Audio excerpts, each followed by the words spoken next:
I'm James. And I'm Lex, and welcome to episode 3 of Let's Just Talk. So, let's just talk. And today we're talking about love language. Love language. So, before we get into the actual episode, I want to ask y'all, what do you believe your love language is? And not only that, but why do you think that's your love language? And do you think that you have the capability to change your love language? So as you go about listening to this podcast, I really want you to think about those things and let us know. Share it in the comments, engage, and all the things. So I want to ask you, because some people may not know, what are the 5 love languages and kind of like what they entail? Okay. So, first we got words of affirmation. A little self-explanatory. You know, people like hearing good things. So good things about themselves. Yeah, little things to, uplift your spirits and stuff. That most of the things in that realm fall into that category. Yeah. Then we got acts of service, receiving gifts, quality time, and of course physical touch. Right. Now, my favorite is acts of service, but I also feel like I enjoy the other love languages as well, to an extent, I will say. So, what about you? Me, I would say my favorites are quality time and physical touch. Yes. More so lean with quality time because, like, we can just sit in a room. If I have somebody sitting in the room with me, that's quality time for me. Period. Yeah. Now, something that I've noticed that I feel like needs to be addressed is understanding that most people love the idea of love language. They love to talk about love languages. They love to be loved, but they have a difficult time expressing the other person's love language. So, for instance, if I know that James' love language is physical touch, and I'm consistently giving him words of affirmations, quality time, it doesn't mean that he won't appreciate those things, but I'm loving him in ways that I want to love him instead of understanding how he likes to be loved, which is important. I feel like the importance of acknowledging what your partner's love language is and actually giving them that is like the make or break between disconnection or actually connecting. Because a lot of times what will happen is the disconnection creeps in when your partner is not feeling seen, when your partner is not feeling heard, or, you know what I'm saying? Because within yourself, those questions well up of, man, does this person actually love me? Like, they're not loving me the way that I want to be loved, and like not trying to just reside in ego, but it's hard to ignore those feelings that well up. Yeah, and I feel like everybody has needs. Yeah. So if your need is that you want me to acknowledge you with a little touch here, or you want me to, take time away from being with the kids or working or whatever the case may be and just be with you, I should be able to honor that. You know what I'm saying? Mm-hmm. And this is something that I feel like I've struggled with in some way or another, because James' love language is physical touch. I am not a physical touch kind of girl. Now, let me actually rephrase that. I wasn't a physical touch girly, and honestly, I'm still kind of like, just with anybody. But the connection that we've created and the space that we have with one another, I feel like in order for me to truly show how much I love him, I have to get out of my discomfort at least once in a while to acknowledge, like, okay, he want me to touch him. It don't take much. Just a little hand holding, a little kiss when he's not expecting it. Yeah. All right. So, and like with you, I understand your love language is predominantly acts of service. So like, when I take the time, because I know that you're here most of the time, so like when I take the time to like come in and like clean up, do the dishes, or just take care of laundry, or just like do something to kind of alleviate what you do around here all day. I'm like, that's me thinking more so of you in that aspect, not just, oh yeah, because I got like a whole bunch of other things that I could be focusing on, but I'm like, no, stop, take time, because there's somebody else in this relationship. Yeah. So, yeah. And I appreciate it. I think when you do those things, I'm like, damn, I'm about to do something. Like, he's showing me in this moment that he hears me, and I don't have to ask him for it. Yeah. Now, speaking of asking, to be shown the love that you're asking for, this is where it becomes like a weapon. So, this is a note to y'all. Do not weaponize y'all love language. For instance, if I say, hey, you don't love me, you haven't done anything for me, you don't do anything, all those things, what I'm really trying to say is, I don't feel seen. Yeah. I don't feel loved. I don't feel connected to you, and I want to feel connected to you. And that's really what the conversation is. Yeah, but sometimes that delivery that will jack up everything and then lead to further arguments because like you came at a little spicy and it was unnecessary. Yeah. So again, coming from a place where I wasn't comfortable with physical touch, and honestly, a lot of people that I've spoken to, I realize also are not comfortable with physical touch. And this comes more from the people that I've talked to that have dealt with abuse or some type of trauma in that nature that makes it uncomfortable for touch to be a part of how they show love or even how they receive it. Yeah. So being in that space where we used to be, where I wasn't able to fulfill that need for you, how was that for you? Honest. Honestly, it allowed me the time to do a lot more introspective work, to focus in on me of like, okay, not just putting everything on you and saying, oh, she not doing what I want or she not touching me, yada, yada. It's more so, okay, why I understand me and my body, but why do I have these deep urges and these deep cravings, and just like going down that whole rabbit hole of like this entity, I guess. Is it kind of like figuring out why you need that? Yeah. Or, okay. So what And did you honestly, come to? I really got to a point that I don't necessarily need it. And, it was more so me not having other outlets and things to focus my energy on. It was that was all I wanted. So do you feel like with physical touch, that was your way of like, I almost want to say channeling energy, or? yeah, like that. My favorite energy exchange, I guess. Yeah. So, Yeah. and without you having that outlet, it was like, okay, what do I do now? Yeah. Okay.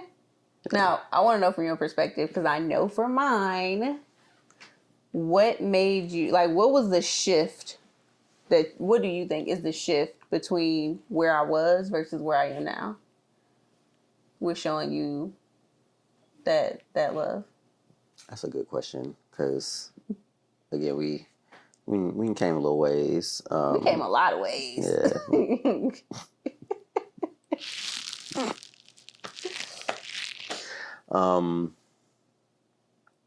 I want to say it's more so your willingness, like to be outside of just you, and just like a lot of times it's not even about the actual physical touch, but just the empathy that you have to say, you know what, I see you, and I got you. I'm gonna take care of you, whatever. Valid. So. I could agree to that. I feel like it got to a point where I stopped thinking about it in a way where it was separate from us, where it was like, all he want to do is touch. All he want to do is, and I realized this was a connection thing, an Yeah. intimacy thing. And if I didn't feel close to you, then it felt more like I was just doing something to just make you happy. But it was Yeah. leaving me with, I won't even say an emptiness, but it was like, okay, I've given him all these things, but now I'm just here. Yeah. And once I got out of that thinking, like truly realized I love him, and why wouldn't I want to show him that I love him? Yeah. Even if that means coming out of a space that I'm used to being in, I really feel like moving in that energy allowed me to grow within myself. Mm-hmm. Now I feel like I touch you more and more all the time. Yeah. Just I'm rubbing randomly. off on you. So, yeah. Oh my Rubbing off on you. goodness. But no, like I guess in the sense of reciprocity, like in the same tone, I also understand I'm not that crying. you have your own reasons for not wanting physical touch, especially to the capacity that I wanted it at that point. Yeah. Which having that understanding and like allowing empathy to flow and like really Yeah. wanting to better that Oh, connection, goodness. I was able to not necessarily suppress that within myself, but like I said, transmute that energy because I then just started focusing on other stuff, and I'm just like, oh yeah, no, I'm cool now. Just but that Yeah. it took time. It It did. took But I think time. everything takes time. So, Mm-hmm. yeah, it was worth it. Yeah, So I feel like that kind of like brings me into my next thing I want to bring up. Do you feel like your love language can change? absolutely. And what would have to happen for a love language to shift? What would have to happen for a love language to shift? Mm-hmm. I feel like things naturally shift as time passes. Like it's, I mean, don't get me wrong. It could be a specific experience that somebody has that they're just like, okay, well, now I'm completely off quality time. I just want to be by myself. Like whatever that experience may be. But like in relationships, take for instance, our relationship, like over time, my I guess my level of physical touch that I desire has kind of shortened in reference to like how much quality time I like. Because now I would say quality time is my priority or my major love language. Because honestly, like I said, I work so much and like we're constantly engaged in different things, different programs. So like those times when we finally get a break and just get to just sit down and play a game or like kick it with the Yes. kids and stuff, like Oh my goodness. Some that's what downtime. I appreciate. Yeah, I do. You know what? So I do still feel like acts of service is a big one for me. Mm-hmm. I feel like I just appreciate, thank you. Mm-hmm. I just appreciate knowing that you're taking time out to do something to help me, to Mm-hmm. take something off my plate, which in turn gives me more time to either do something for myself or do something for you or, anything like that. Yeah. But I will say quality time is definitely a second. I do feel like more and more when it comes to you in particular, physical touch is becoming more desirable. So funny. Because, like, here's the thing. I have a thing about touching, and it's with anybody. Like, some people I hug, some people I don't hug. Some Mm-hmm. people, I don't mind, like a random touch. Some people I do. It's a comfortability thing. And it took me growing to where I am now to appreciate a simple touch and how it can transform a moment. Mm-hmm. And I think before I wasn't thinking about it in that context, right? So, what advice, if any, could you give to somebody who has a partner that requires a specific love language that the other person doesn't feel like they can give to them? So, pretty much like if you were giving advice to somebody who was like, so my husband's love language is words of affirmation, Mm-hmm. But I don't feel like I need to affirm him all the time. Mm. Like, what I would advice? then ask, okay, why do you feel like you don't need to affirm him all the time? Because he know what he doing. What do I have to tell him? Why wouldn't you want to tell him? I need to tell him good job every time he do If, something good. but if you understand that saying that will make him feel better, why would you not want to do that? Crickets. I ain't got it. But for somebody else, Mm-hmm. your advice would just be to be like, well, why wouldn't you? Like to pretty much put it back on them to Yeah, reflect. because at the end of the day, that's your relationship, and you want the best in your relationship, correct? That's what you preach in. So why would you not give the best in your relationship? Valid. So, what about this? I want to give my partner the type of love that they desire. Mm-hmm. I don't know how. Okay. This is my first relationship where I'm even like considering this individual's feelings to this extent and the connection that we have. And I don't know how to give it. Then what? Then you do more introspective work, and also go subscribe to our Patreon. Yes, go to the Patreon. Because all the grab them information is going to be tips. there. Yes, that's where the nuggets are. Mm-hmm. But yes, So just a lot of reflect. Yeah, you have to take that time to put yourself in the position of that person, and not more so like, you know, try to be them, but like be in that space of how you will want somebody to react to you. Yeah. Being in that exact same position. Like, how would you show you love? How would I show me love? Definitely wouldn't be acts of service. Honestly, if I'm really thinking about it, if it was me loving on me, it would actually be words of affirmation. Mm-hmm. I don't think it would be acts of service because I would have to find the motivation to give myself the things or do the things that would help me. Mm-hmm. And, you know, sometimes you're in a space where it's like, just don't be there. Yeah. So that's actually a really good question because I'm yeah. Dang. That's a great question to ask yourself.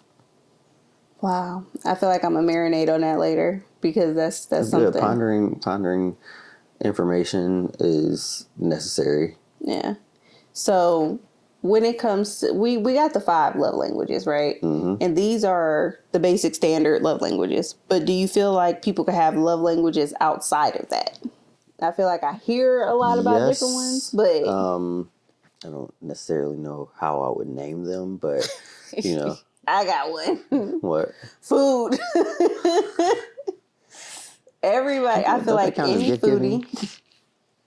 No, not necessarily. I don't feel like food would count as gift giving because if we go out to eat, I mean, it's not really gift giving, especially if I pay for my own. But if I'm in company, well, I guess that could go with quality time. But sometimes you just mix like, them all in, yeah. Yeah. But see, that gets to the other point of, personally, I feel like you don't just have one love language or like one of those categories that you like stand by. I feel like it's really just you have all 5, but it's how much you prioritize one over the other. How could we incorporate love languages in other parts of our lives outside of romance, outside of our relationships?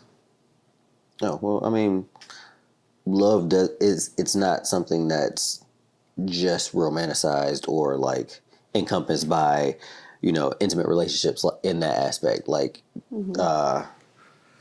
love language prevail in friendships, parent-children relationships. Like, it's love isn't in a box. It's like, have you ever asked your friend what their love language is? No. Like, I mean, with friendships, like 9 times out of 10, it's not going to be a conversation of love. But say one of my friends hit me up and was like, "Hey, I'm moving and I need some help." I'm gonna be there. Like, that's an act of service. Or just going over there to kick with my friends, quality time. Like, it's still prevalent in those relationships, and it's still just as meaningful. So it's just not approached the same, Exactly. but it doesn't take away from the fact that it's happening. Yes. Period. I had a conversation with Madison, that our daughter, if y'all don't know, our 10-year-old, and I realized her love language. Well, she has two. Her love languages are physical touch. She got 5. Oh my goodness. Physical touch and words of affirmation. I could give Madison all the love in the world in all the different kinds of ways, but if I don't affirm her, she will, in the most blunt way, remind me to do so. And I appreciate that, because it's a reminder for me that this is the way that she likes to be loved. Mm-hmm. Physical touch, again, we just went over my thing in touch. As a parent in general, most of y'all understand overstimulation. I don't want you to touch me. Stop touching me in the midst of the baby crying, or I'm trying to read and you touching me, and then I'm hearing the sounds and you know, all the things. So sometimes that is quite difficult for me, because I'm actively working on it now with my husband, but just in general. So even in parenting, figuring out how to love them the way that they need to be loved without that discomfort kind of crippling me, because I do want to build the connection, but it's difficult sometimes. Do you feel like, as a dad, you even experience that? Because I don't know if you ever really took the time out to... No, I definitely get overstimulated, but like, as a dad, it's more so, okay, hey, get away from me right now. And then I come back to them later on and just like explain, because I never want to leave them in limbo. Like, oh my God, Dad just hates me. Like, no, I just got home from work and y'all jumped in my face immediately. And yes, I was here. Quality I was thrilled to be here with y'all, but I needed some time to decompress from work. And they just want to love on you. Yeah. They want to share that time. They want to share all the time with you. I appreciate that. I absolutely do. Just give me time to get in the door. So when it comes to, I mean, any relationship, but just for the sake of the podcast, in any romantic relationship, do you feel like you could go about the relationship without a defined love language? Personally, yes. Yeah, I don't have to say, yeah, my love language is quality time or acts of service. Like, just love me. And like, as things naturally progress, we'll gain an understanding of what type of love our partner wants to receive. I agree. I don't have any love languages anymore. It's so funny. Blank slate, baby. Blank slate. I'm joking. Messing around with you. No, I stick with what I got. I had a question, and I'm trying to reel it back in. Also, if y'all have questions, let us know. So what is, if you don't mind me asking, what do you feel that your biggest disconnect with physical touch is?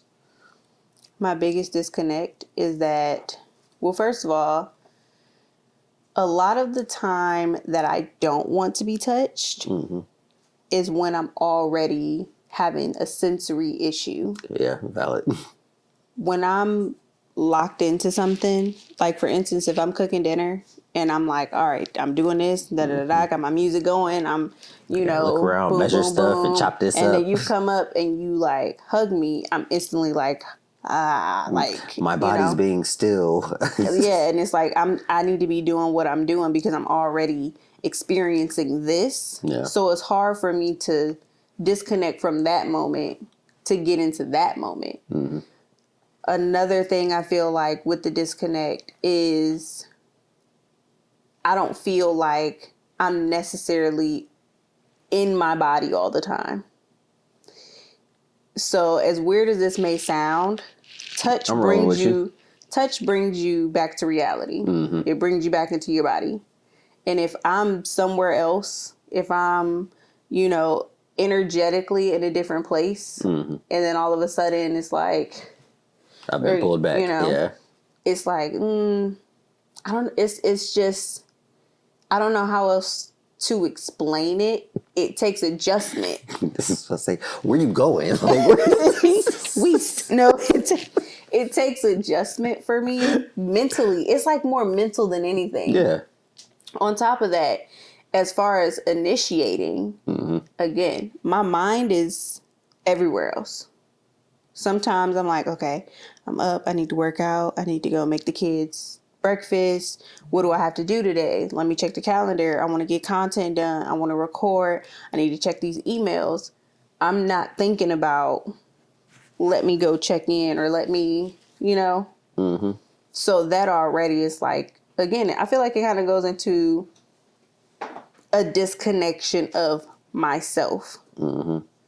So expelling that energy to another being is like, Yeah, and I feel like earlier on in our relationship, that's where we kind of differed because I was always just like, here, no, we here, like everything else is an afterthought.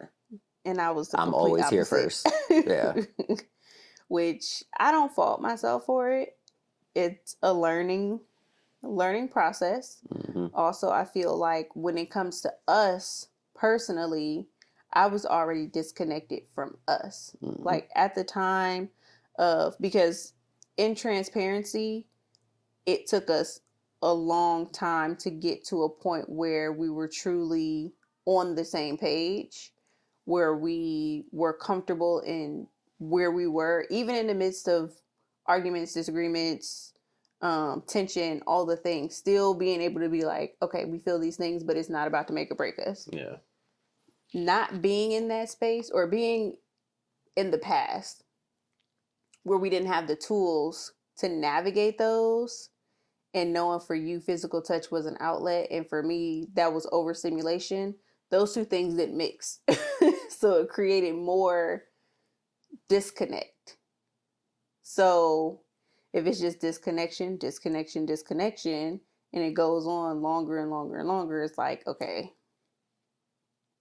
how do I even touch him and be authentic in that, knowing that emotionally and mentally I'm not there. Yeah. So when it came to a point of me shifting into more comfortability with physical touch, how do you feel like that impacted you? It's weird because you would think like from me previously being in that space of like just wanting physical touch all the time, all the time, all the time.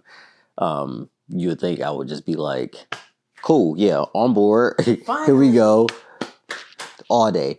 But it was more so because I had taken that time to kind of dig a little deeper into you and like why it is that you know are the way you are with Valid. love languages. Yeah. um like I said, it gave me that time to work within myself and kind of get to a point where I'm expressing different energies, I guess, or like transmuting that energy into other means. So like the physical touch aspect, like I said, it's dropped drastically in comparison to what it was before. Like, don't get me wrong, still here for it all day, but Okay. other things have now taken priority. I feel like that kind of answered my next question, because I was about to say, now obviously, and this is if y'all go to our Patreon, you'll see our conversation starters, but this is low key a conversation starter that I'm about to hit you with. It sounds like what you're saying is, even though I've gotten to a point where I can give you the type of love that you've been asking for, you've done so much inner work that it's not a necessity anymore. Yeah. So do you feel like with it not being a necessity anymore that it don't hit the same? Like I know you still have an appreciation for it, but do you feel like the quality is the same now as it would have been back then? I try not to be in that headspace of flowing into the past with current energies, because that, again, the past is the past. It's already occurred. There's nothing I can do to change it.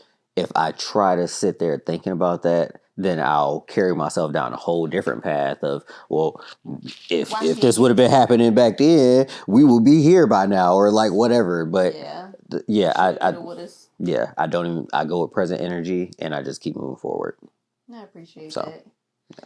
I will say, as far as it impacting me, I'd be proud of myself. I'm not even gonna hold you. I have literal conversations with myself when I initiate, whether it be in small ways or others. Mm-hmm. I'd be proud of myself. I'd be like, Lex, you did the damn thing. Like took you took the initiative without there being some type of like, oh, okay, if I do this, then he'll do this, or I can get this, or I don't have to worry about hearing his mouth, or like anything like that. It's simply because I want to. Mm-hmm.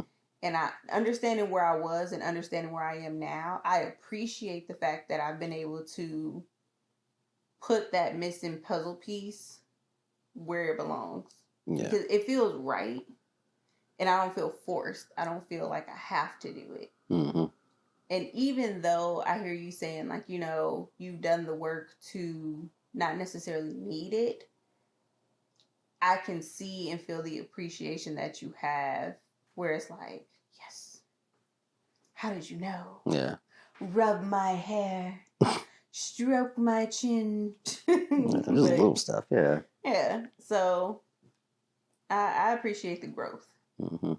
Now, as far as any other love languages and shifting, I feel like that's very, I can't think of the word right now, but that's just one of those, like, day-to-day, like, certain basis type things.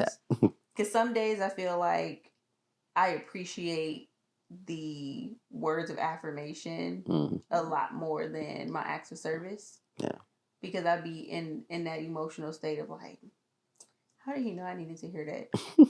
Even though I haven't expressed it, it just shows how much you're paying attention to me. Yeah. Go you. Mm-hmm. Go little rock star. You're so funny. It was something that I wanted to chime in on. So, in reference to that change in love language, I can say I do feel that it kind of impacted me in a negative way. Just simply in reference to, well, I guess it's not necessarily even negative. Sometimes I feel like it's negative though. But like when you talk about like initiation of that physical touch and stuff, sometimes I'm so wrapped up in other things that I'm doing that mentally, like, you don't really be present sometimes.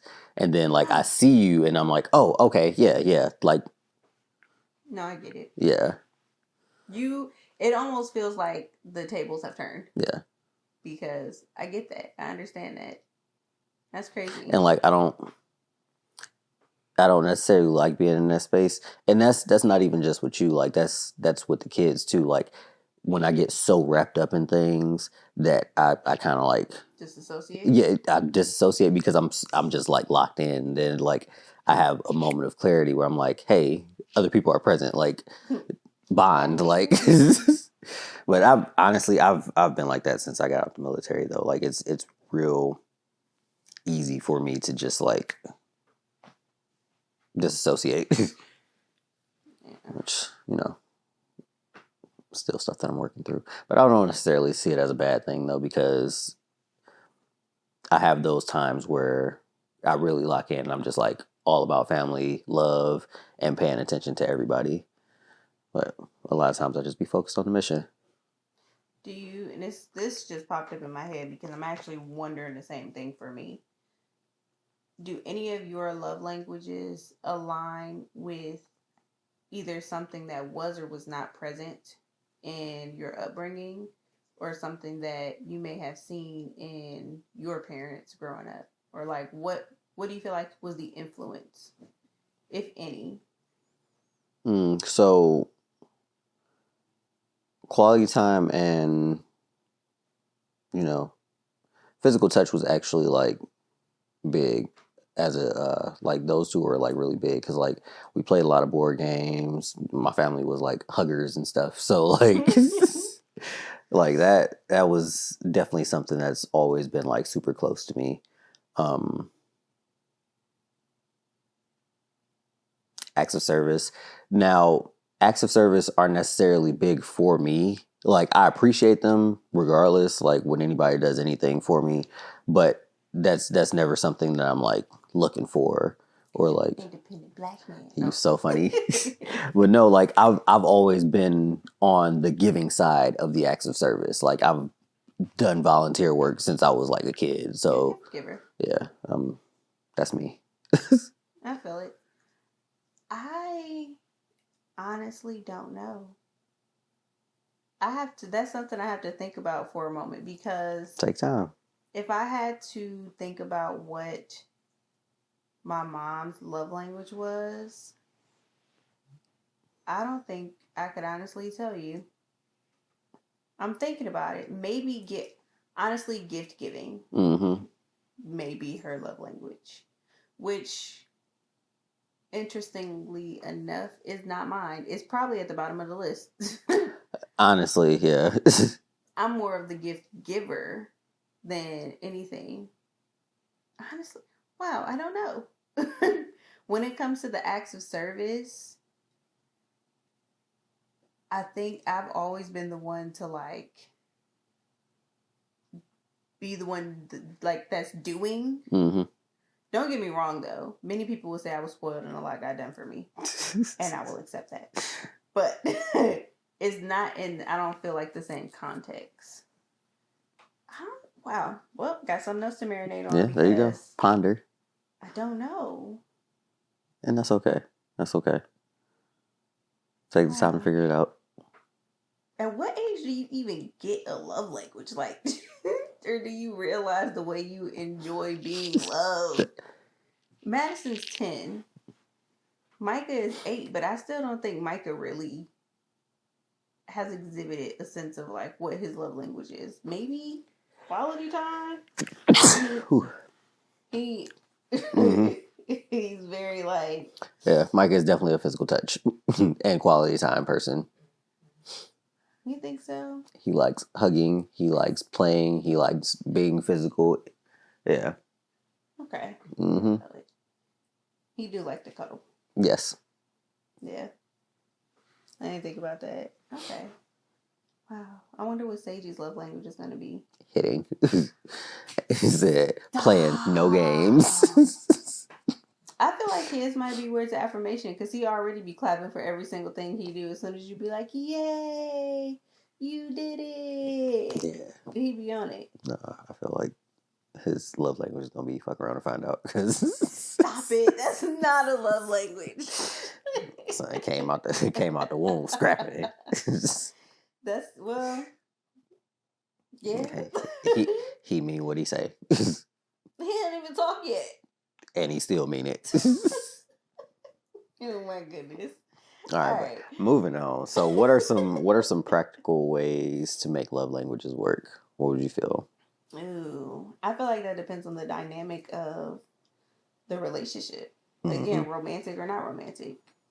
Because that's a conversation you have to have. Well, a conversation you have with yourself. Yes. Because first. Sometimes I feel like when it comes to a love language, we forget the reason why we like to be loved in that way. Mm-hmm. So when we take a moment out, ooh, and we're gonna put a pin in that because yeah. When we take a moment out to ask ourselves, what is it about this particular thing that itches that or scratches that itch? Mm-hmm.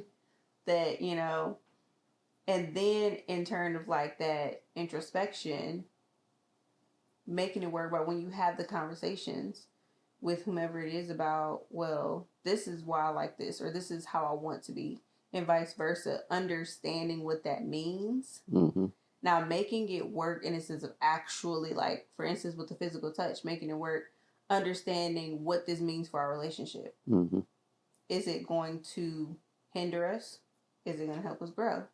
Is it going to have like that positive impact on me? Is it what does that look like? Mm-hmm. Because I feel like it's a lot of things that go into it.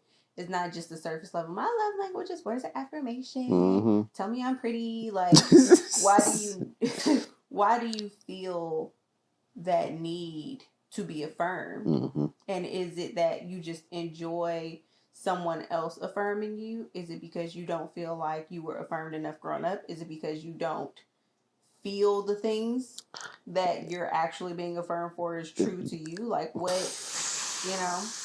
Because that's also a big one. A lot of people, they a lot of people that require words of affirmation don't feel the way that they are being affirmed at all. Mm-hmm.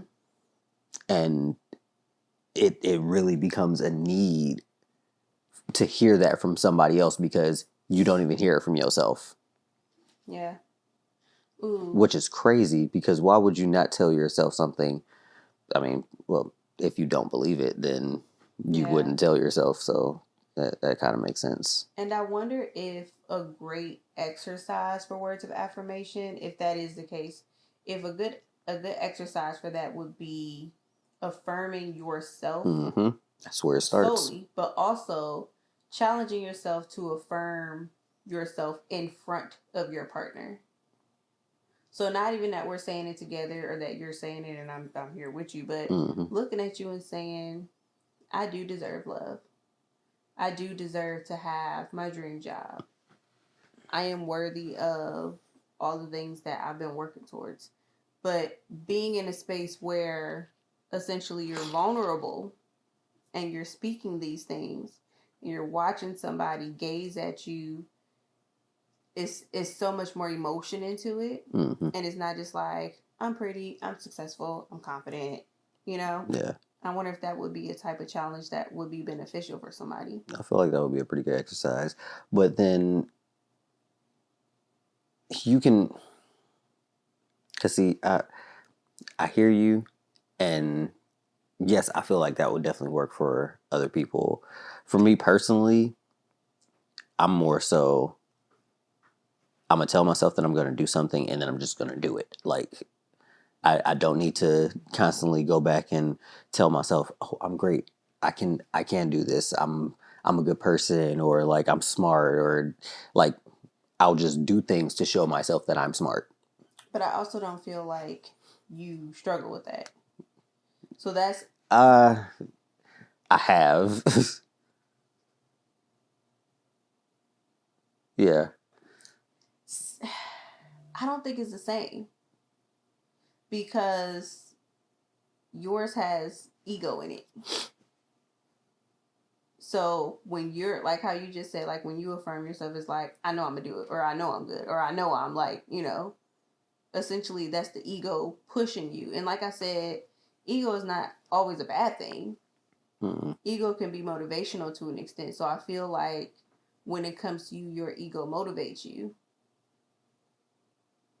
Do you disagree? You trying to think on that? Yeah, I'm trying to ponder because a lot of times, like I'm in a headspace of doubting myself, and like not really being the most confident person. But then, regardless of feeling that, I prove to myself that I can do it anyway. And it's not just me telling myself, "Oh yeah, you're a confident person." I just do things that are going to exhibit confidence, which again, it stems from me and me willing myself to do it, whatever that may be, like standing in front of people, talking to people, doing whatever, to then build that confidence within myself. So basically, whenever I feel like there's doubt creeping in, telling me that I can't do something, I understand that that's the thing that I need to do to then increase my confidence. So I'm not going to sit there and just like kind of talk myself through it and, oh, you know what? You are smart. You can do this. Like, I'm just going to prove it to myself. So at what point does it stop being words of affirmation and it's just more action based? It's just more go getters, more. Oh yeah. I'm definitely a doer. I think it stops of being words of affirmation then, because that's not motivating you. It's the action part that is. Mm-hmm. So I feel like for people though who it is more of like that inner. You're right. I took that left. That's For people who really are struggling with the need to hear certain things to feel the value, I feel like that's more where that challenge would be beneficial. Okay. Not necessarily for you who needs that action. Yeah. That's more like, okay, just get it, just do it, just prove to yourself that, Yeah. And that's not to disregard anything that you said or your feelings. No, absolutely. Absolutely. And no, because you kind of just like cleared something up for me previously. Because like, don't get me wrong, I do understand how important words of affirmation is. But sometimes I'll be like, I'm a man for one. So like, I don't need to have somebody like, don't get me wrong, somebody telling me they're proud of me. That'll still work wonders for me. But because I'm more action based, like I'm not gonna sit here and just be like, oh, okay, yeah, I can't function because I need love. But I think I'm thinking about it in a terrible. I think that you've grown framework. Yeah, because old me would have been like, yo, stop bitching, like just move on, get it done. Old you would have said that. Yeah, I feel like old you would have been like the complete opposite. But we're not focusing on the past. So funny. So funny. We're locked in. So, yeah. I appreciate you for sharing this space with me and even just sharing that little speckle right there about your experience with the words of affirmation and just navigating that. Thank you. Thank you. So if y'all didn't hear us earlier, head on over to our Patreon where you can find all the tips, the tricks, the conversation starters, all the things that encompass that juicy information. Not just love languages, but communication tips, how to know if the love that you or the relationship that you're in is exhibiting healthy traits, how to move past toxic behaviors, and all the things. All right. Until next time, we'll catch you in the next one. All right. Peace.